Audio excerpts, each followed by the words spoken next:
Hi friends, welcome back to my channel. ಎಲ್ಲರಿಗೂ ಸ್ವಾಗತ ನನ್ನ ಚಾನಲ್ಗೆ. ಇವತ್ತು ನಾನು ನಿಮಗೆಲ್ಲರಿಗೂ ಮಾವಿನಕಾಯಿ ಸಾರು ಮಾಡೋದು ಯಾವ ರೀತಿ ಅಂತ ತೋರಿಸ್ತಾ ಇದ್ದೀನಿ. ತುಂಬಾ ಚೆನ್ನಾಗಿರುತ್ತೆ, ತುಂಬ ಟೇಸ್ಟಾಗಿರುತ್ತೆ. ತಿಂದೇ ಇರೋರು ಕೂಡ ತಿಂತಾರೆ, ಅಷ್ಟು ಚೆನ್ನಾಗಿರುತ್ತೆ. ತುಂಬಾ ಈಸಿ ಕೂಡ ಮಾಡೋದು, ಬೇಗನೆ ಮಾಡ್ಬೋದು. ರುಚಿಯಾದಂಥ ಮಾವಿನಕಾಯಿ ಸಾರು ಯಾವ ರೀತಿ ಮಾಡೋದು ಅಂತ ನಾನು ನಿಮಗೆ ತೋರಿಸ್ತೀನಿ. ಎಲ್ಲರ ಮನೇಲೂ ಈ ಥರ ಮಾಡಿ ನೋಡಿ. ಎಲ್ಲರ ಮನೇಲಿ ಮಾವಿನಕಾಯಿ ಸೀಸನ್ ಬರೋ ಟೈಮಲ್ಲಿ ಮಾವಿನಕಾಯಿ ಇದ್ದೇ ಇರುತ್ತೆ. ಸೊ ಆ ಟೈಮಲ್ಲಿ ನೀವು ಮಾವಿನಕಾಯಿ ತೊಗೊಂಡು ಮಾಡ್ಬೋದು, ತುಂಬ ಚೆನ್ನಾಗಿರುತ್ತೆ. ಏನೇನು ಬೇಕು ಅಂತ ನೋಡ್ಕೊಂಡು ಬರೋಣ ಬನ್ನಿ. ಸೊ ಇವಾಗ ನಾನು ಬೆಳ್ಳುಳ್ಳಿನ ಮತ್ತು ಶುಂಠಿನ ಕಟ್ ಮಾಡ್ಕೊಂಡಿದ್ದೀನಿ ಚಿಕ್ಕ ಚಿಕ್ಕದಾಗಿ. ಮತ್ತು 2 ಹಸಿಮೆಣ್ಸಿನ್ಕಾಯಿ ತೊಗೊಂಡಿದ್ದೀನಿ, ಕರ್ಬೇವಿನ ಸೊಪ್ಪು ತೊಗೊಂಡಿದ್ದೀನಿ, ಮತ್ತು ಸಣ್ಣ ಈರುಳ್ಳಿ ಇದೆಯಲ್ವಾ, ಸೊ ಅದನ್ನು ಮೇಯ್ನ್ ಇಂಪಾರ್ಟೆಂಟು ಸಣ್ಣ ಈರುಳ್ಳಿನೇ. ಸೊ ಅದು ಬೇಕೇ ಬೇಕು. ಸಣ್ಣ ಈರುಳ್ಳಿನ ಒಂದು 10 ಬಿಡಿಸ್ಕೊಂಡಿದ್ದೀನಿ. ಮತ್ತು ಮಾವಿನಕಾಯಿನ ಪೀಸ್ ಪೀಸ್ ಮಾಡಿ ಇಟ್ಕೊಂಡಿದ್ದೀನಿ. ನಿಮಗೆ ಯಾವ ಸೈಜಲ್ಲಿ ಬೇಕಾದರೂ ನೀವು ಪೀಸ್ ಮಾಡ್ಕೋಬೋದು. ನಾನು ನೋಡಿ ಆ ಥರ ಮಾಡ್ಕೊಂಡಿದ್ದೀನಿ. ಮುಕ್ಕಾಲು ತೊಗೊಂಡಿದ್ದೀನಿ ನಾನು. ಫುಲ್ಲು ಹಾಕ್ಕೋಬೋದು. ನಾನು ಸ್ವಲ್ಪ ಇರಲಿ ಚಟ್ನಿ ಮಾಡೋಕ್ಕೆ ಅಂತೇಳಿ ಇಟ್ಕೊಂಡು ಉಳಿದಿದ್ದನ್ನು ಮಾಡ್ತಾಯಿದ್ದೀನಿ. ಒಂದು ಮಾವಿನಕಾಯಿ ಫುಲ್ಲು ತೊಗೊಂಡು ಮಾಡಿ, ತುಂಬ ಚೆನ್ನಾಗಿರುತ್ತೆ. ಸೊ ನೋಡಿ ಇಷ್ಟೆಲ್ಲ ಐಟಮ್ ಬೇಕು. ಈಗ ಯಾವ ರೀತಿ ಮಾಡೋದು ಅನ್ನೋದನ್ನು ತೋರಿಸ್ತೀನಿ ನೋಡಿ.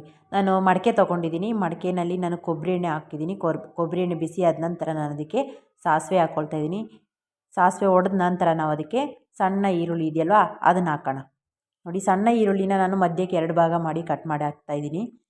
ಸೊ ಮತ್ತು ಶುಂಠಿ ಬೆಳ್ಳುಳ್ಳಿ ಇದೆಯಲ್ವಾ, ಅದನ್ನು ಕೂಡ ಹಾಕೋಣ. ಇಷ್ಟನ್ನು ಹಾಕಿ ಚೆನ್ನಾಗಿ ಫ್ರೈ ಮಾಡಬೇಕು. ನೋಡಿ, ಎಲ್ಲನೂ ಪೂರ್ತಿ ನಿಧಾನವಾಗಿ ಎಲ್ಲನೂ ತೆಗೆದು ಹಾಕ್ಕೊಳ್ಳಿ. ನೋಡಿ, ನೀಟಾಗಿ ಎಲ್ಲನೂ ಹಾಕ್ಕೊಂಡ ನಂತರ ಇದನ್ನು ಫ್ರೈ ಮಾಡೋಣ. ಅಂದರೆ ಸ್ವಲ್ಪ ಈರುಳ್ಳಿ ಇದೆಯಲ್ವಾ, ಸ್ವಲ್ಪ ಚೆನ್ನಾಗಿ ಬಾಡೋವರೆಗೂ ಫ್ರೈ ಮಾಡೋಣ. ತುಂಬ ರೆಡ್ಗಂತೇನಿಲ್ಲ, ಒಂದು ಮೀಡಿಯಮಲ್ಲಿ ಈರುಳ್ಳಿ ಬೆಂದರೆ ಸಾಕು. ಸೊ ಅಷ್ಟು ಇದಕ್ಕೆ ನಾವು ಇದನ್ನು ಚೆನ್ನಾಗಿ ಫ್ರೈ ಮಾಡ್ಕೊಳ್ಳೋಣ. ತುಂಬ ಎಲ್ಲ ಮಾಡೋಕ್ಕೆ ಹೋಗಬೇಡಿ, ಸ್ವಲ್ಪ ಈರುಳ್ಳಿ ಬೆಂದರೆ ಸಾಕು. ಹಸಿಮೆಣ್ಸಿನ್ಕಾಯಿ ಇದೆಯಲ್ವ, ಅದನ್ನು ಕೂಡ ನಾನು ಹಾಕ್ಕೊಳ್ತಾ ಇದ್ದೀನಿ. ಕರ್ಬೇವಿನ ಸೊಪ್ಪು ಹಾಕ್ಕೊಳ್ತಾ ಇದ್ದೀನಿ. ಇಷ್ಟನ್ನು ಹಾಕಿ ಇವಾಗ ಫ್ರೈ ಮಾಡೋಣ. ಒಳ್ಳೆ ಗಮ್ಮಂತ ಇರುತ್ತೆ ಮನೆಯೆಲ್ಲ. ಸೊ ತುಂಬ ಚೆನ್ನಾಗಿರುತ್ತೆ. ಕೊಬ್ಬರಿ ಎಣ್ಣೆಲಿ ಮಾಡೋ ಕಾರಣ ಒಳ್ಳೆ ಟೇಸ್ಟ್ ಕೊಡುತ್ತೆ, ತುಂಬ ಚೆನ್ನಾಗಿರುತ್ತೆ. ಸೊ ನೀವು ಇದನ್ನು ಮಾಡಬೇಕಾದ್ರೆ ಮಡಕೆನಲ್ಲೇ ಮಾಡಿ, ತುಂಬ ಚೆನ್ನಾಗಿರುತ್ತೆ. ಸೊ ನೋಡಿ, ನಾನು ಇವಾಗ ಅದು ನೀಟಾಗಿ ಫ್ರೈ ಮಾಡ್ತಾಯಿದ್ದೀನಿ. ಇದೆಲ್ಲನೂ ನೀಟಾಗಿ ಎಣ್ಣೆಯಲ್ಲಿ ಫ್ರೈ ಮಾಡ್ಕೊಳ್ಳೋಣ. ಅದ್ರದ್ದು ಹಸಿ ಸ್ಮೆಲ್ಲೆಲ್ಲ ಇರುತ್ತಲ್ವ, ಶುಂಠಿ ಬೆಳ್ಳುಳ್ಳಿ ಮತ್ತು ಈರುಳ್ಳಿದೆಲ್ಲ, ಸೊ ಅದು ಹೋಗೋವರೆಗೂ ಸ್ವಲ್ಪ ಫ್ರೈ ಮಾಡ್ಕೊಳ್ಳೋಣ ಸಾಕು. ಬ್ರೌನ್ ಕಲರ್ ಆಗೋಷ್ಟೆಲ್ಲ ಏನು ಬೇಡ. ನೋಡಿ, ನಾನು ಹುರ್ಕೊಳ್ತಾ ಇದ್ದೀನಿ. ನೀಟಾಗಿ ಈ ಥರ ಹುರ್ಕೊಳ್ಳೋಣ. ನೀವು ಇದನ್ನು ಜಾಸ್ತಿ ಜನಕ್ಕೆ ಮಾಡ್ತೀವಿ ಅಂತ ಹೇಳಿದ್ರೆ ಇನ್ನೂ ಸ್ವಲ್ಪ ಜಾಸ್ತಿ ಹಾಕ್ಕೊಂಡು ಮಾಡ್ಕೊಳ್ಳಿ. ಸಣ್ಣ ಈರುಳ್ಳಿ ಹಾಕಿ ಮಾಡೋದ್ರಿಂದ ತುಂಬಾ ಚೆನ್ನಾಗಿರುತ್ತೆ ಈ ಸಾಂಬಾರು. ನೋಡಿ, ಇವಾಗ ಇದಕ್ಕೆ ನಾನು ಅರಿಶಿನ ಪುಡಿ ಸ್ವಲ್ಪ ಹಾಕ್ಕೊಳ್ತಾ ಇದ್ದೀನಿ. ಅರಿಶಿನ ಪುಡಿನ ಹಾಕ್ಕೊಂಡು ಅದಕ್ಕೆ ಖಾರದ ಪುಡಿ ಹಾಕ್ಕೊಳ್ತಾ ಇದ್ದೀನಿ. ಹಸಿಮೆಣ್ಸಿನ್ಕಾಯಿ ಹಾಕಿದ್ದೀವಲ್ವ, ಸೊ ಖಾರ ನೋಡಿಕೊಂಡು ಹಾಕ್ಕೋಬೇಕು, ತುಂಬ ಎಲ್ಲ ಹಾಕ್ಕೋಬಾರ್ದು. ಮತ್ತು ಧನಿಯಾ ಪುಡಿ ಸ್ವಲ್ಪ, ಖಾರದ ಪುಡಿ ಎಷ್ಟು ಹಾಕ್ಕೊಂಡಿದ್ದೆ ಅಷ್ಟೇ ಧನಿಯಾ ಪುಡಿನೂ ಹಾಕ್ಕೊಳ್ತಾ ಇದ್ದೀನಿ. ನೀವು ಇದನ್ನು ಜಾಸ್ತಿ ಬೇಕಾದರೆ ಹಾಕ್ಕೊಂಡು ಮಾಡ್ಕೋಬೋದು. ನೋಡಿ, ನಾನು 2 ಅರ್ಧ ಸ್ಪೂನ್ ಹಾಕಿದ್ದೀನಿ. ಇವಾಗ ಇದನ್ನು ಸ್ವಲ್ಪ ಫ್ರೈ ಮಾಡ್ಕೊಳ್ಳೋಣ. ಅಂದರೆ ಖಾರದ ಪುಡಿದು ಧನಿಯಾ ಪುಡಿದೆಲ್ಲ ಹಸಿ ಸ್ಮೆಲ್ ಇರುತ್ತಲ್ಲ, ಸೊ ಅದು ಸ್ವಲ್ಪ ಬಾಡಬೇಕು. ಸೊ ಹಂಗಾಗಿ ಅದನ್ನು ಫ್ರೈ ಮಾಡ್ಕೊಳ್ಳೋಣ. ನೋಡಿ, ಇವಾಗ ನೋಡಿ ಇನ್ನೂ ಕಲರಾಗಿ ಚೆನ್ನಾಗಿ ಕಾಣಿಸ್ತಾ ಇದೆ, ನೋಡಿದಿರಾ?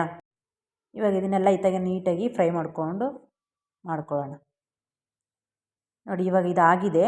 ಇವಾಗ ಇದಕ್ಕೆ ನಾನು ಬಿಸಿನೀರು ಹಾಕ್ಕೊಳ್ತಾ ಇದ್ದೀನಿ. ಯಾವುದೇ ಕಾರಣಕ್ಕೂ ತಣ್ಣೀರು ಯೂಸ್ ಮಾಡಬಾರ್ದು, ಬಿಸಿನೀರನ್ನೇ ಹಾಕ್ಕೊಂಡು ಮಾಡ್ಕೋಬೇಕು. ಇಲ್ಲ ನೀವು ತಣ್ಣೀರು ಹಾಕಿ ಮಾಡ್ತೀನಿ ಅಂದರೆ ಅದು ಟೇಸ್ಟ್ ಸ್ವಲ್ಪ ಬೇರೆಯೇ ಆಗುತ್ತೆ. ಸೊ ಬಿಸಿನೀರನ್ನೇ ಯೂಸ್ ಮಾಡ್ಕೊಳ್ಳಿ. ನೀವು ಈ ಕಡೆ ಅದನ್ನು ಫ್ರೈ ಮಾಡಿಸಲು ಆ ಕಡೆ ಬಿಸಿನೀರು ಕಾದಿರುತ್ತೆ, ಸೊ ಅದನ್ನು ರೆಡಿ ಮಾಡಿಕೊಂಡು ಹಾಕ್ಕೋಬೋದು. ಸೊ ನಾನು ಬಿಸಿನೀರು ಕುದ್ದೀತಲ್ವ, ಆ ನೀರನ್ನ ನಾನು ಹಾಕ್ಕೊಂಡಿದ್ದೀನಿ. ನೋಡಿ, ಚೆನ್ನಾಗಿ ಕಾಣಿಸ್ತಾ ಇದೆ. ನೋಡಿದ್ರೆ ಇವಾಗ ಇದೊಂದು ಕುದಿ ಬರಲಿ. ಒಂದು 2 ಕುದಿ ಬಂದರೆ ಸಾಕು. 1 ಕುದಿ 2 ಕುದಿ ಬಂದ ನಂತರ ಇದಕ್ಕೆ ನಾವು ಇವಾಗ ಮಾವಿನಕಾಯಿನ ಹಾಕ್ಕೊಳ್ಳೋಣ. ನೋಡಿದಿರಾ?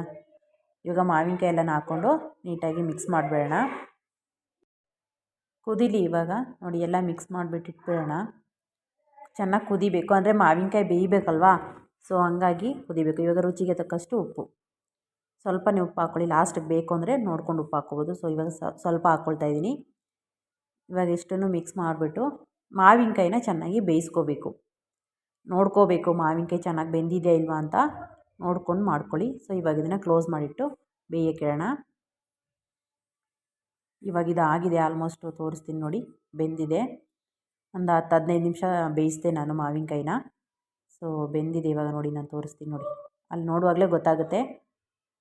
ಇದಕ್ಕೆ ನೀವು ಸಿಪ್ಪೆ ಎಲ್ಲ ಕಟ್ ಮಾಡಿ ಹಾಕ್ಬಾರ್ದು ಮಾವಿನಕಾಯಿನ, ಸಿಪ್ಪೆ ಸಹಿತನೇ ಮಾವಿನಕಾಯಿ ಹಾಕಿ ಬೇಯಿಸ್ಕೋಬೇಕು. ನೋಡಿ ಇವಾಗ ಮಾವಿನಕಾಯಿ ಬೆಂದಿದೆ ನೋಡಿದಿರಾ, ಕರೆಕ್ಟಾಗಿ ಆಗಿದೆ. ಇವಾಗ ಇದಕ್ಕೆ ನಾನು ತೆಂಗಿನಕಾಯಿನ ರುಬ್ಕೊಂಡಿದ್ದೆ, ಅಂದರೆ ತೆಂಗಿನಕಾಯಿನ ತುರಿದ್ಬಿಟ್ಟು ಅದನ್ನು ಸ್ವಲ್ಪ ನೀರು ಹಾಕಿ ನುಣ್ಣಗೆ ರುಬ್ಕೊಂಡಿದ್ದೀನಿ. ಅಂದರೆ ತೆಂಗಿನಕಾಯಿ ಹಾಲು ಥರ ಇರಬೇಕದು. ಸೊ ಅದಕ್ಕೆ ನೋಡಿ ಈ ಥರ ರುಬ್ಕೊಂಡಿದ್ದೀನಿ, ನೀರು ಹಾಕಿ, ಜಾಸ್ತಿ ನೀರು ಹಾಕಿ ನುಣ್ಣಗೆ ನೈಸಾಗಿ ಪೇಸ್ಟ್ ಥರ ರುಬ್ಕೊಂಡಿದ್ದೀನಿ. ಅದನ್ನು ಇವಾಗ ನಾನು ಅದರೊಳಗಡೆ ಹಾಕ್ಕೊಳ್ತಾಯಿದ್ದೀನಿ. ನೋಡಿದರೆ ಗೊತ್ತಾಗುತ್ತೆ, ನಾನು ಹಾಕುವಾಗಲೇ ನಿಮಗೆ ಗೊತ್ತಾಗುತ್ತೆ ನೋಡಿ, ಹಾಲು ಥರ ನಾನು ಅದನ್ನು ರುಬ್ಕೊಂಡಿರೋದು. ಸೊ ನೋಡಿ ಇವಾಗ ಇದನ್ನು ಚೆನ್ನಾಗಿ ಮಿಕ್ಸ್ ಮಾಡೋಣ. ತೆಂಗಿನಕಾಯಿ ಹಾಲು ಹಾಕಬೇಕು. ಸೊ ನಾನು ತೆಂಗಿನಕಾಯಿನೇ ನೀಟಾಗಿ ನುಣ್ಣಗೆ ರುಬ್ಬಿ ನಾನು ಹಾಕ್ತಾಯಿರೋದು. ಸೊ ನೋಡಿ ಇವಾಗ ಚೆನ್ನಾಗಾಗಿದೆ, ಕರೆಕ್ಟಾಗಿದೆ ಇವಾಗಿದು. ಇವಾಗ ಮೇಲೆ ನೋಡಿಕೊಂಡು ಸ್ವಲ್ಪ ಉಪ್ಪು ಬೇಕು ಅಂದರೆ ಹಾಕ್ಕೋಬೋದು.